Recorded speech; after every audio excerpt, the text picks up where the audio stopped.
भारत 45 साल में भी जेट इंजन क्यों नहीं बना पाया? इसरो रॉकेट बना सकता है, सैटेलाइट लॉन्च कर सकता है, तो जेट इंजन क्यों नहीं बना सकता? हिटलर ने कैसे एक साल के अंदर जेट इंजन को बना दिया? आखिर वो कौन सी समस्याएं हैं जो एक जेट इंजन को बनाने में हमारे सामने आ रही हैं? और भारत के लिए अपना खुद का जेट इंजन इतना जरूरी क्यों है? इन सभी सवालों का जवाब मिलेगा आपको इस वीडियो में। तो जो सबसे पहला सवाल दिमाग में आता है वो ये कि हमने आखिर अपने 45 साल कहां बर्बाद कर दिए? देखो, भारत ने लेट 1980s में अपना कावेरी प्रोजेक्ट यानी खुद के जेट इंजन बनाने का प्रोग्राम शुरू किया और लगभग इसी समय के दौरान फ्रांस की साफरान ने M88 जेट इंजन पर काम करना शुरू करा, जिसकी रिसर्च और डेवलपमेंट में 8,535 करोड़ रुपए खर्च हुए। और अमेरिका ने F-22 रैप्टर के जेट इंजन को बनाने पर लगभग 8 लाख करोड़ रुपए खर्च करे। और भारत ने कावेरी प्रोजेक्ट पर कितने खर्च करे? मात्र 382 करोड़। जब आप R&D में फंडिंग करोगे ही नहीं तो चीजें कैसे डेवलप होंगी? भारत में नेताओं ने अपने वोटरों को खुश करने वाली स्कीम चलाई, जिसकी वजह से R&D को जो धक्का चाहिए था,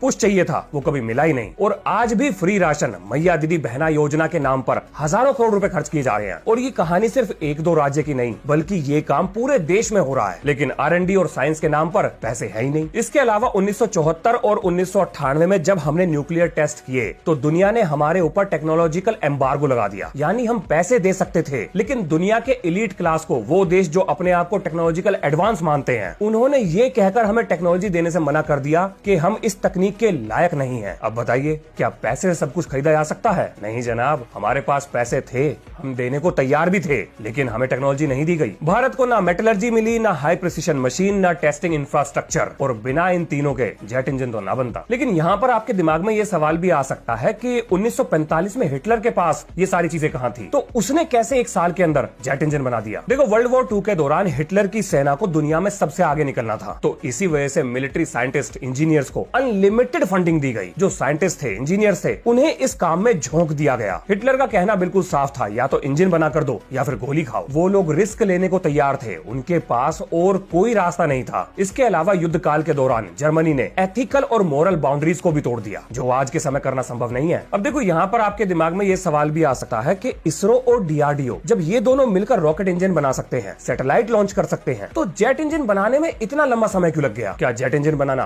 रॉकेट इंजन से भी डिफिकल्ट है? तो हाँ, बिल्कुल है। देखो, एक जेट इंजन में 25,000 से लेकर 40,000 तक पार्ट्स हो सकते हैं। उसके अंदर बहने वाली हवा को 1500 डिग्री सेल्सियस से ऊपर के तापमान पर हीट किया जाता है, और टरबाइन के ब्लेड्स को ऐसी गर्मी सहनी पड़ती है जो उनके मेल्टिंग पॉइंट से भी ज्यादा है। अब आप सोच रहे होंगे कि कोई चीज अपने मेल्टिंग पॉइंट से भी ज्यादा के तापमान पर कैसे काम कर सकती है? हाँ जी, करती है। इसीलिए जेट इंजन खास है। चलिए अब जरा जेट इंजन को बनाने में आने वाली समस्याओं के बारे में बात कर लेते हैं, लेकिन उससे पहले ये जान लेते हैं कि एक जेट इंजन काम कैसे करता है। उसके बाद शायद आपको ये चीज समझने में थोड़ी आसानी हो जाएगी। देखो, बिल्कुल आसान भाषा में समझाता हूँ। एक कंबस्टन चैम्बर को इमेजिन करो। अब उसके अंदर फ्यूल को जलाओ। अब जैसे ही फ्यूल जलेगा तो गर्म गैसेस एक्सपेंड होंगी। अब इन गैसेस को एक पंखे पर दे मारो। अब ये पंखा घूमेगा। अब इस पंखे से एक शाफ्ट जोड़ दो। अब जैसे जैसे पंखा घूमेगा, ये शाफ्ट भी घूमेगी। अब इस शाफ्ट के अगले कोने पर एक और पंखा लगा दो, जो हवा को कंप्रेस करने का काम करेगा, यानी कि एयर प्रेशर को बनाएगा। अब ये हवा मल्टी स्टेज कंप्रेशर ब्लेड से हाई प्रेशर और वेलोसिटी के साथ कंबस्टन चेंबर में एंटर करती है, जहां फ्यूल नोजल से फ्यूल को स्प्रे करके उसमें आग लगाई जाती है। अब गैस होंगी एक्सपेंड और बहुत तेज प्रेशर के साथ बाहर की तरफ निकलेंगी, जिससे टरबाइन के ब्लेड घूमेंगे और वो कंप्रेसर को घुमाएंगे, और ये साइकिल ऐसे ही चलती रहेगी। अब अगर इस एग्जॉस्ट को नोजल शेप में डिजाइन कर दिया जाए तो एग्जॉस्ट से निकलती हुई गैसेस की वेलोसिटी और भी ज्यादा बढ़ जाएगी, यानी ज्यादा थ्रस्ट पैदा होगा। हम यहाँ पर एक और काम कर सकते हैं, और वो ये कि जली हुई गैसेस में जो ऑक्सीजन बच जाती है, उसमें थोड़ा सा और फ्यूल मिक्स करके उससे और एनर्जी निकाली जा सकती है, और इसी को आफ्टर बर्निंग कहते हैं। और जो जुगाड़ ये काम करता है वो कहलाता है आफ्टर बर्नर। बस इतना ही है जेट इंजन। चलिए अब जरा बात करते हैं समस्याओं पर कि आखिर इसको बनाने में क्या क्या समस्याएं आती हैं। और मैं ज्यादा डिटेल में तो नहीं जाऊंगा, लेकिन आपको मेन चीजें जरूर बता दूंगा। तो जी, सबसे पहली समस्या है टरबाइन के ब्लेड बनाना। अब इसमें ऐसा खास क्या है? तो देखो भैया, ये किसी ऐरे गहरे सड़क छाप मेटल या मटेरियल से नहीं बन सकते। इसको बनाने के लिए एलीट क्लास का महंगा मसाला चाहिए। तो कौन सा महंगा मसाला इसमें इस्तेमाल होता है? तो जी, ये है आपके cobalt, chromium, aluminium, titanium, tantalum, hafnium, tungsten, rhenium and molybdenum. लेकिन हम इन्हीं धातुओं धातुओं का इस्तेमाल क्यों करते हैं? क्योंकि इनके मिश्रण से बना हुआ अलॉय टरबाइन के ब्लेड्स में वो प्रॉपर्टीज, वो गुण ला सकता है जो बाकी और कोई मेटल नहीं दे सकता। मतलब यही वो चीजें हैं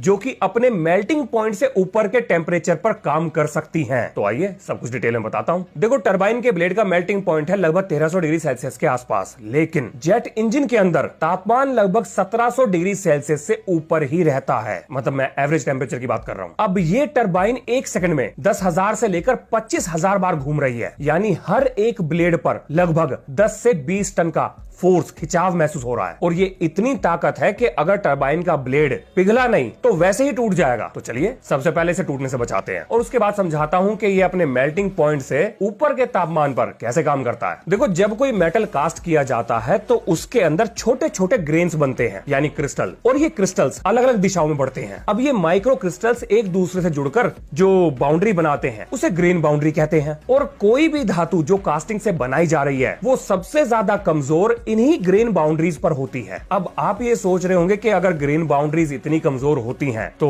जो हाई परफॉर्मेंस मशीनरी है उनके पार्ट्स कैसे बनाए जाते हैं? तो भाई साहब, कास्टिंग से ही बनाए जाते हैं। अब ग्रेन बाउंड्री कमजोर है इसका मतलब ये नहीं कि आपके जो पार्ट्स है, इंजन के पार्ट्स है, वो फेल हो जाएंगे। वो फेल होंगे, लेकिन जेट इंजन में फेल होंगे। नॉर्मल हाई परफॉर्मेंस मशीनरी में ये सब फेल नहीं होते। उदाहरण के लिए F1 कार के इंजन में जो पार्ट्स लगते हैं वो भी इसी तरीके से बनाए जाते हैं, लेकिन वो फेल नहीं होते। जेट इंजन का तो लेवल ही अलग है। अब क्योंकि जेट इंजन की टरबाइन इतनी ज्यादा रफ्तार पर घूम रही है और इतने ज्यादा फोर्स और टेम्परेचर के अंदर काम कर रही है, तो उसके ब्लेड को इतना स्ट्रांग होना पड़ेगा जो इन फोर्सेस को झेल सके, टेम्परेचर को बर्दाश्त कर सके। और ये होगा कैसे, अब ये बताता हूं। तो देखो, हमारे सामने जो समस्या है वो ये कि ग्रेन बाउंड्री से मेटल टूट जाएगा। तो इसका इलाज है सिंगल क्रिस्टल सुपर अलॉय। मतलब धातुओं के मिश्रण को इस तरीके से कास्ट करो कि उसमें कोई ग्रेन बाउंड्री ही ना हो। सबसे पहले सारे मेटल्स को मिक्स करके उन्हें 2000 डिग्री सेल्सियस के तापमान पर मेल्ट कर दिया जाता है, मतलब बिल्कुल लिक्विड बना दिया जाता है। फिर इसके बाद एक सीड क्रिस्टल सांचे के अंदर रखकर मोल्टन मेटल को डाला जाता है। अब ये सीड क्रिस्टल इस पिघले हुए धातु को गाइड करता है कि इसे कैसे बनना है, किस डायरेक्शन में बढ़ना है। यानी कि पूरा का पूरा जो आपका टेस्ट पीस है वो एक ही डायरेक्शन में बढ़ेगा, ठंडा होगा, यानी कोई ग्रेन बाउंड्री नहीं होगी। और इस तरीके से जाकर टरबाइन का ब्लेड तैयार होता है। और ये काम बहुत डिफिकल्ट है। एक हल्की सी गलती और सारी मेहनत पर पानी फिर जाएगा। अब बात करते हैं कि इस टरबाइन के ब्लेड को पिघलने से कैसे रोकें। तो देखो, जेट इंजन के अंदर जो टेम्परेचर है हम उसे तो कम कर नहीं सकते। यानी अगर वो 1700 डिग्री सेल्सियस पर है या 2000 डिग्री सेल्सियस पर है तो आप उस टेम्परेचर को कम नहीं कर सकते। तो इसका इलाज है कि हमें किसी तरीके से अपने ब्लेड को ही ठंडा करना पड़ेगा। अब आप सोच रहे होंगे ये कैसे होगा? तो भाई साहब, क्यों नहीं हो सकता। आप जरा ये सोचो कि अगर बाहर 50 डिग्री सेल्सियस का तापमान है, मतलब गर्मी पड़ रही है, तो घर के अंदर एसी लगाकर क्या आपका कमरा ठंडा नहीं होता? बिल्कुल होता है। तो अगर हम अपने घरों को, अपने कमरों को ठंडा कर सकते हैं तो टरबाइन के ब्लेड को क्यों नहीं कर सकते? बिल्कुल कर सकते हैं। अब इस काम के लिए हम दो टेक्नोलॉजी का इस्तेमाल करते हैं। पहली है TBC, यानी कि थर्मल बैरियर कोटिंग। अब इसका काम है कि जो टरबाइन का ब्लेड है उसके ऊपर एक ऐसी परत चढ़ा देना जो टरबाइन के ब्लेड पर लगभग 300 से 400 डिग्री सेल्सियस के तापमान के असर को कम कर देती है। लेकिन ये भी काफी नहीं है। तो इसके अलावा टरबाइन में माइक्रो ड्रिलिंग की जाती है, यानी ऐसी छोटी छोटी कैविटीज और वेन्स बनाई जाती हैं जिसके अंदर ठंडी हवा बहती है। जैसे हमारे घर में जो एसीज लगे हुए हैं उनकी जो आउटडोर यूनिट है उनसे आने वाला जो पाइप है उसके अंदर ठंडा लिक्विड और ठंडी गैस सर्कुलेट करती है। ठीक इसी तरीके से टरबाइन के ब्लेड्स के अंदर भी ठंडी गैस को सर्कुलेट कराया जाता है और तब जाकर इसका इंटरनल टेम्परेचर इतना कम होता है जो इसे पिघलकर लटकने से रोकता है। अब जितनी आसान भाषा में मैंने आपको समझा दिया, ये काम उतना आसान है नहीं। और ये तो सिर्फ दो समस्याएं हैं। समस्याओं की लिस्ट इतनी लंबी है कि अगर आप उसे पढ़ने बैठोगे तो आप ये सोचोगे कि भाई इससे अच्छा तो जेट इंजन ही खरीद लो। मैं आपको एक वेबसाइट का लिंक शेयर कर दूंगा जहां पर जेट इंजन को बनाने में आने वाली सभी समस्याएं एक एक करके लाइन से लिखी हुई हैं। आराम से पढ़ो, वहां आपको सारी चीजें बिल्कुल क्लियर हो जाएंगी। अब आप ये सोच रहे होंगे कि अगर हमें इतना सब कुछ पता है तो हम जेट इंजन बना क्यों नहीं पा रहे हैं? क्योंकि भाई साहब, ये सारे करामात यानी कि काम करने की जो टेक्नोलॉजी है, मतलब जिस तरीके से ये सारे काम होंगे, वो टेक्नोलॉजी सिर्फ 4 या 5 देशों के पास है, जिसमें आपका फ्रांस, अमेरिका, ब्रिटेन और रशिया शामिल है। और ये देश हमें क्या, मतलब ये तो अपने जो साथी हैं, चेले चपाटे हैं, उन्हें भी ये टेक्नोलॉजी नहीं देते। अब जरा एक और चीज के बारे में बात कर लेते हैं, वो है फ्लेम इंस्टेबिलिटी। अब ये क्या चीज है? देखो, आपने जेट इंजन के अंदर फ्यूल को हवा के साथ मिक्स कर दिया, लेकिन वो फ्लेम जलेगा कैसे, कब जलेगा,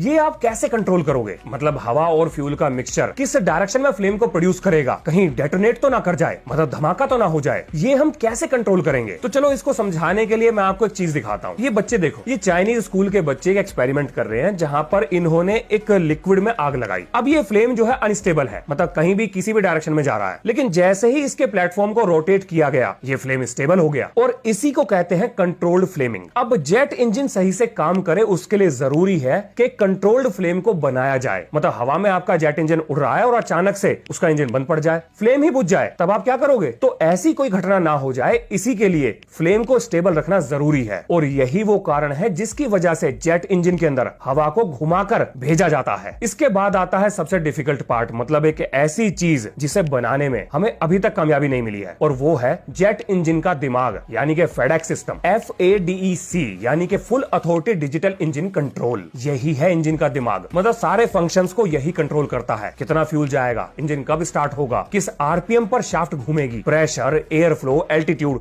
सब कुछ यही कंट्रोल करता है। और ऑटो पायलट की स्थिति में यही प्लेन को उड़ाता है। ये एडवांस माइक्रो कंट्रोलर है जो रियल टाइम में डाटा को एनालाइज करता है और प्लेन से, यानी कि उसके जेट इंजन से हाई परफॉर्मेंस निकालता है। कमाल की बात है, हमने दुनिया को कोडर्स दे दिए, हमारे देश के ब्रेन सिलिकॉन वैली में जाकर काम कर रहे हैं और हम अपना खुद का FADEC सिस्टम भी नहीं बना पाए, और अगर बना लिया है तो वो इतना कैपेबल नहीं जो इंटरनेशनल डिमांड्स या इंटरनेशनल स्टैंडर्ड्स को मीट कर सके। अब देखो, मैंने आपको समस्याएं तो इतनी सारी गिनवा दी, लेकिन इसका एक सॉल्यूशन भी है, और अब मैं जो बोलने जा रहा हूं आप उससे बिल्कुल असहमत हो सकते हो, इसमें कुछ भी गलत नहीं है। अगर भारत को अपना खुद का जेट इंजन बनाना है या किसी भी फील्ड में आगे बढ़ना है, आत्मनिर्भर बनना है, तो उसके लिए हमें साइंस को एक सब्जेक्ट नहीं बल्कि हथियार के रूप में देखना पड़ेगा। हमारे देश के अंदर नेशनल साइंस प्लान को लागू कर देना चाहिए। चलो थोड़ा डिटेल में बताता हूँ। देखो, हमारे देश में जो पढ़ाई का सिस्टम है वो सेंट्रल और स्टेट लिस्ट दोनों में आता है, मतलब उससे जुड़ी हुई चीजें सेंट्रल गवर्नमेंट और स्टेट गवर्नमेंट दोनों डिसाइड कर सकती है। मतलब किस राज्य में कौन सी भाषा सिखाई जाएगी, क्या पढ़ाया जाएगा,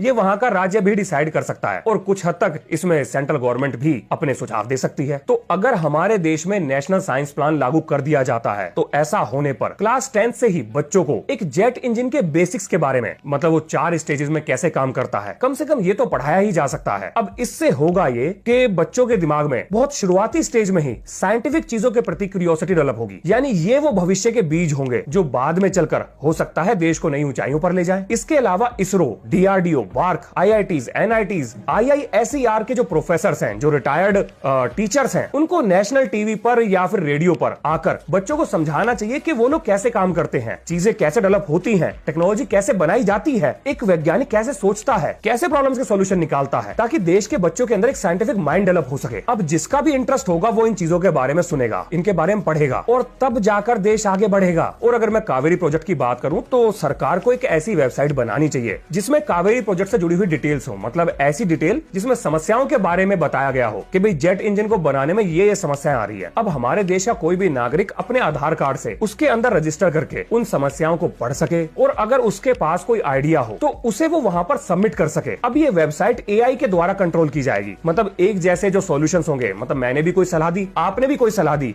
और हम दोनों की सलाह सेम है, तो AI इनको फिल्टर करेगा, और जो सबसे वैल्यूएबल सजेशंस होंगे, जो करंट टेक्नोलॉजी से मिलते जुलते होंगे, उनको फिल्टर करके जो टॉप रिसर्चर्स हैं उनके पास ये जानकारी भेजी जाएंगी। और अगर हमारे आइडिया से डेवलपमेंट में थोड़ा बहुत योगदान मिलता है तो देश हमारे इस योगदान को रिकॉग्नाइज भी करेगा। इसके अलावा नेशनल टैलेंट पूल बनाना चाहिए जिसमें एग्जाम कंडक्ट कराने चाहिए, मतलब जो बच्चे बचपन में ही एक्स्ट्रा ऑर्डिनरी टैलेंट को प्रदर्शित कर दें, सरकार को उन्हें नेशनल एसेट के रूप में इस्तेमाल करना चाहिए। उनकी पढ़ाई से लेकर नौकरी तक की जिम्मेदारी, सारी जिम्मेदारी सरकार को उठानी चाहिए। R&D टेक्नोलॉजी डेवलपमेंट से जुड़े हुए लोगों की सैलरी को मिनिमम 60 लाख पर एनम कर देना चाहिए, ताकि हमारे देश का टैलेंट बाहर ना जाए। हमारे देश में हमें पढ़े लिखे और ईमानदार नेताओं की जरूरत है, मतलब कट्टर ईमानदार नहीं, हमें ऐसे नेता चाहिए जो अपने व्यवहार में ईमानदार हो। और इसके अलावा इलेक्शन में खड़े होने के लिए एग्जाम क्यों नहीं होता? मतलब जब देश में एक छोटी से छोटी नौकरी के लिए एग्जाम हो सकता है, एक क्लर्क की जॉब के लिए तो एग्जाम कर रहे हैं, तो भाई साहब अगर आपको देश चलाना है, आप देश की टॉप गवर्निंग बॉडी में हो, तो यहां तक पहुंचने के लिए भी एग्जाम होना चाहिए। मतलब पहले एग्जाम पास करो और उसके बाद जाकर ही आप इलेक्शन लड़ पाओगे। अब ऐसा करने से ये होगा कि जो डायनेस्टी पॉलिटिक्स हमारे देश में चल रही है, मतलब पिताजी अगर नेता, बेटा भी नेता, पोता भी नेता, पड़पोता भी नेता, ये खत्म हो जाएगा। मतलब अगर पेपर लीक ना हुए तो पेपर लीक भी एक समस्या है। लेकिन अगर कावेरी प्रोजेक्ट के पॉइंट ऑफ व्यू से बात करूं, इसरो, बार्क, NML, GTRE इन सबको मिलाकर नेशनल सुपर अलॉय मिशन की शुरुआत कर देनी चाहिए। अब टाइम आ चुका है। IITs, IISc में मेटलर्जी के ऊपर भारी फंडिंग दी जानी चाहिए। जेट इंजन डिजाइन के लिए